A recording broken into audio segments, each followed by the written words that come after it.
ജനസമക്ഷം പരിപാടിയിൽ പരിചയപ്പെടുത്തുന്ന ആദ്യ വാർഡ് ആലപ്പുഴ നഗരസഭയിലെ 45-ാം വാർഡായ സീവ്യൂ വാർഡാണ്. ചരിത്രപരമായും വ്യാവസായികപരമായും ഒട്ടേറെ പ്രാധാന്യങ്ങളുള്ള sea view വാർഡിനെയും ward councillor advocate Rigo രാജുവിനെയും നമുക്ക് പരിചയപ്പെടാം. ആലപ്പുഴ നഗരസഭയിലെ ഏറ്റവും വലിയ വാർഡ് എന്ന വിളിപ്പേര് സീവ്യൂ വാർഡിന് സ്വന്തം.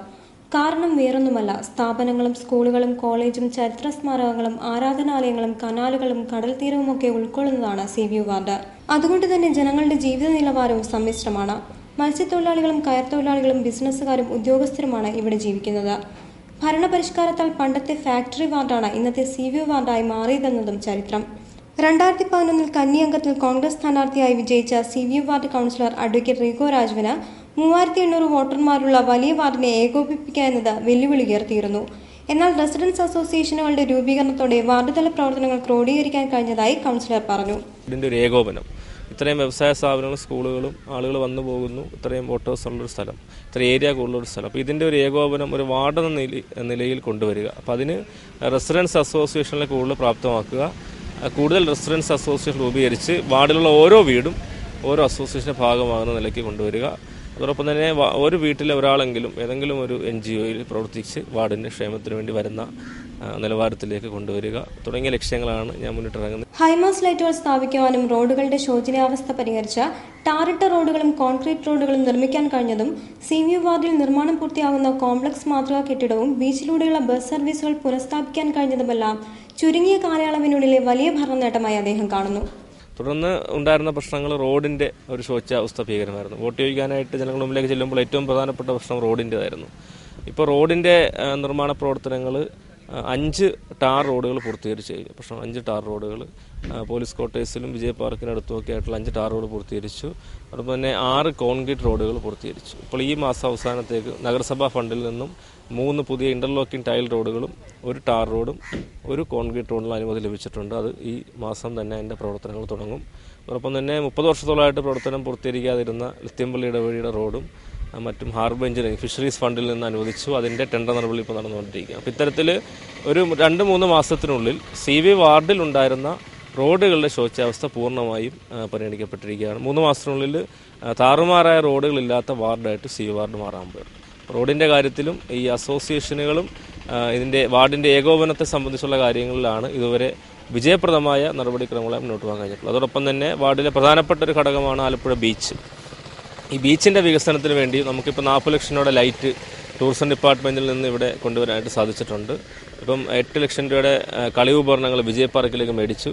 അത്തരത്തിൽ ഇപ്പം ജില്ലാ മെഗാ ടൂറിസം സർക്യൂട്ടിൽ പെടുത്തി കേന്ദ്രത്തിന് അനുവദിച്ചുള്ള പദ്ധതികളിൽ ആലപ്പുഴ ബീച്ചിൻ്റെ വികസനത്തിന് വേണ്ടി ഉള്ള തുകകൾ മാറ്റിവെക്കി അതിൻ്റെ പ്രവർത്തനങ്ങൾ ഇപ്പം ദ്രുതഗതിയിൽ നടക്കുകയും ചെയ്യുകയാണ്. ഭരണ നേട്ടങ്ങൾ അനവധിയെങ്കിലും സ്വന്തം വാർഡിലെ പ്രശ്നങ്ങളെക്കുറിച്ചും കൌൺസിലർ ബോധവാനാണ്. തെരുവ് വിളക്കുകളുടെ അപര്യാപ്തത പരിഹരിക്കുമെന്നും കുടിവെള്ള പ്രശ്നത്തിന് പരിഹാരമെന്ന നിലയിൽ കുടിവെള്ള പദ്ധതിയുമായി ബന്ധപ്പെട്ട പ്രവർത്തനങ്ങൾ നടപ്പാക്കുമെന്നും മാലിന്യ പ്രശ്ന പരിഹാരത്തിനായി അസോസിയേഷനുകൾ കേന്ദ്രീകരിച്ച് വാർഡിലെ ഓരോ വീടുകളിലും മാലിന്യ നിർമ്മാർജ്ജന കമ്പോസ്റ്റുകൾ സ്ഥാപിക്കുമെന്നും കൌൺസിലർ പറഞ്ഞു. സീവ്യൂ വാർഡിലെ മറ്റൊരു പ്രത്യേകതയായ ഗുജറാത്തി സ്ട്രീറ്റിൽ പഴമ നിലനിർത്തിക്കൊണ്ടുള്ള വികസന പ്രവർത്തനങ്ങൾ നടപ്പിലാക്കാനും പദ്ധതിയുണ്ട്. അതേസമയം ആലപ്പുഴ മെഗാ ടൂറിസം പദ്ധതിയിൽ ഉൾപ്പെടുന്ന ബീച്ച് തുറമുഖ വികസനങ്ങൾ വാർഡിലുള്ളവർക്ക് പ്രയോജനമാകും വിധം നടപ്പാക്കാനാണ് ഉദ്ദേശിക്കുന്നതെന്നും കൌൺസിലർ റിഗോ രാജു പറഞ്ഞു. ഗുജറാത്തീസിനെ സംബന്ധിച്ച് ഞാൻ ആദ്യം തന്നെ ഒരു പഠനം നടത്തിയ ഒരു സ്ഥലമാണ് ഗുജറാത്ത്. കാര്യം ഒരു വേറിട്ട അനുഭവമായിരുന്നു. അവിടെ വോട്ട് ചോദിക്കാൻ ചെല്ലുന്നതും അവരുമായിട്ട് സംസാരിക്കുന്നതൊക്കെ വേറിട്ട അനുഭവമായിരുന്നു. ഇപ്പോഴും മലയാളം തികച്ചു പറയാനറിയാത്ത ഒത്തിരി ആളുകൾ താമസിക്കുന്നുണ്ട് വാർഡിൽ. ഗുജറാത്തികളിലെ 4 അമ്പലങ്ങൾ, പ്രധാനപ്പെട്ട അമ്പലങ്ങളുണ്ട്. അവരുടെ ഉത്സവങ്ങൾ വരാറുണ്ട്. ദീപാവലിക്കും നവരാത്രിക്കും ഒക്കെ അവർ ക്ഷണിക്കാറൊക്കെ ഉണ്ട്. അപ്പോൾ അത് വളരെ പ്രധാനപ്പെട്ട ഒരു പ്രദേശമാണ് ഗുജറാത്തി സ്ട്രീറ്റ്. അവിടെ നടപ്പിലാക്കാൻ ഉദ്ദേശിച്ച കാര്യം ഗുജറാത്തി സ്കൂളുമായി ബന്ധപ്പെട്ട് അന്വേഷിച്ചപ്പോൾ പണ്ട് ഇവിടെ 500ഓളം കുടുംബങ്ങൾ ഗുജറാത്തികൾ താമസിച്ചിരുന്നപ്പോഴാണ് ആ ഗുജറാത്തി സ്കൂൾ തുടങ്ങിയത്. പിന്നീട് എല്ലാവരും ഇവിടെ വ്യവസായത്തിൻ്റെയൊക്കെ ഒരു ദുർഗതി ഉണ്ടായി കഴിഞ്ഞപ്പോഴേക്കും ഇവിടുന്ന് പലരും പലായനം ചെയ്യുകയും തിരിച്ച് നാട്ടിലേക്ക് പോവുകയും ചെയ്തു. വളരെ ചുരുക്കം ചില ആളുകളാണ് ഇപ്പോൾ അവശേഷിക്കുന്നത്. ഇപ്പോൾ 100 കുടുംബങ്ങളാണ് ആലപ്പുഴ നഗരത്തിൽ ഗുജറാത്തിലുള്ളത്. അതുകൊണ്ട് തന്നെ ഒരു ഗുജറാത്തി സ്കൂളിന് പ്രാധാന്യമില്ലാതായി. അപ്പോൾ ഗുജറാത്തി സ്കൂള് ഇനി പ്രവർത്തിക്കുക എന്നുള്ളത് വളരെ പ്രയാസമായിരിക്കും. നമുക്കൊരു ഇപ്പം കടൽപ്പാലം പണ്ട് തുറമുഖം ഇവിടെ ഉണ്ടായിരുന്നു, പക്ഷേ ഇപ്പോൾ അത് പുനരാരംഭിക്കാൻ കഴിയില്ല എന്നൊരു സാഹചര്യം ഉള്ളതുപോലെ തന്നെയാണ് ഗുജറാത്തി സ്കൂളും. നമുക്കൊരു ഓർമ്മ എന്നോളം നിലനിർത്തിക്കൊണ്ട് പോകാമെന്നുള്ളതല്ലാതെ ഒരു സ്കൂളായിട്ട് ഇനി തുടങ്ങി അവിടെ കുട്ടികൾ പഠിക്കുക എന്നുള്ളത് അല്പം പ്രയാസമുള്ളതാണ്. അത് അവർ തന്നെ സംസാരിച്ചാണ്. വാർഡിലെ ആളുകളുടെ ജീവിത നിലവാരം വ്യത്യസ്തപ്പെട്ടിരിക്കും. ഓരോ മേഖല തിരിച്ചാണ്. ഞാൻ പറഞ്ഞു, ഏറ്റവും വലിയൊരു വാർഡായതുകൊണ്ട് തന്നെ ഓരോ പ്രദേശത്തും ഓരോ ജീവിത നിലവാരമാണ്. നമുക്ക് ഏറ്റവും ഉന്നതരായിട്ടുള്ള സമുന്നതരായിട്ടുള്ള ആളുകൾ തൊട്ട് ഏറ്റവും മത്സ്യത്തൊഴിലാളികളായിട്ടുള്ളവരും കയർത്തൊഴിലാളികളും അതോടൊപ്പം തന്നെ വ്യവസായ പ്രമുഖരും എല്ലാവരും ഉള്ളൊരു വാർഡാണിത്. ഒരു വാർഡിനെ മുഴുവനായിട്ടൊരു ജീവനാധാരത്തിലേക്ക് എടുക്കാൻ കഴിയില്ല. എല്ലാ തരത്തിലുള്ള ആളുകളും ഇവിടെ ഉണ്ട്. അവരെല്ലാവരെയും ഒരേ രീതിയിൽ ഉൾക്കൊണ്ടു പോകുക എന്നുള്ളതാണ് ചെയ്യുവാനായിട്ട് ഉദ്ദേശിക്കുന്നത്. സാമൂഹിക സാംസ്കാരിക പൈതൃക സമ്പന്നമാർന്ന ചരിത്രമുള്ള CVU വാർഡിൽ വികസന പ്രവർത്തനങ്ങൾ ഇനിയും എത്തിച്ചേരേണ്ടതുണ്ടെന്ന വസ്തുതയായി നിലനിൽക്കുന്നു.